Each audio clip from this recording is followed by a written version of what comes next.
நடிகர் அஜித் குமாருடைய விடாமுயற்சி திரைப்படத்திற்கு பிறகு அவருடைய குட் பேட் அக்லி திரைப்படத்திற்காக ரசிகர்கள் ஆவலா காத்துட்டு இருக்காங்க. அதை தொடர்ந்து நடிகை ஷாலினி தமிழ் சினிமாவில ரீஎன்ட்ரி கொடுக்க இருக்கிறதா ஒரு தகவல் வெளியாகி இருக்கு.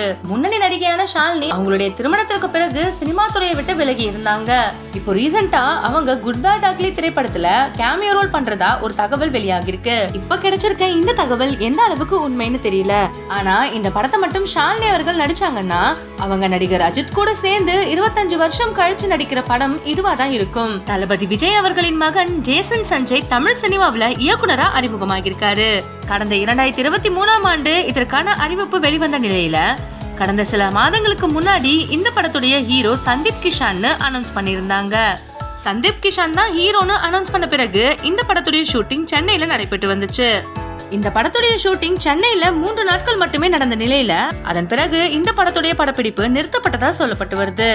ஆனா உண்மையில அப்படி கிடையாதாம். இந்த படத்துடைய முதல் கட்ட ஷூட்டிங் சென்னையில உருவான நிலையில இதோடைய அடுத்த கட்ட ஷூட்டிங் ஸ்ரீலங்கால உருவாக இருக்காம். அதற்கான படப்பிடிப்பு வேலைகள் நடந்துட்டு இருக்கிறதா அந்த படக்குழு சார்பா சொல்லப்பட்டிருக்கு.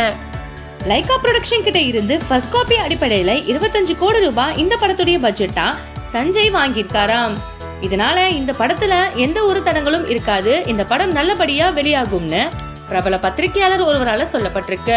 இந்த படத்துக்காக யார் யாரெல்லாம் வெயிட் பண்றீங்கன்னு கமெண்ட்ல சொல்லுங்க. இந்த வீடியோ பிடிச்சிருந்தா லைக் அண்ட் ஷேர் பண்ணிட்டு நம்மளுடைய சேனலை சப்ஸ்கிரைப் பண்ணிக்கோங்க.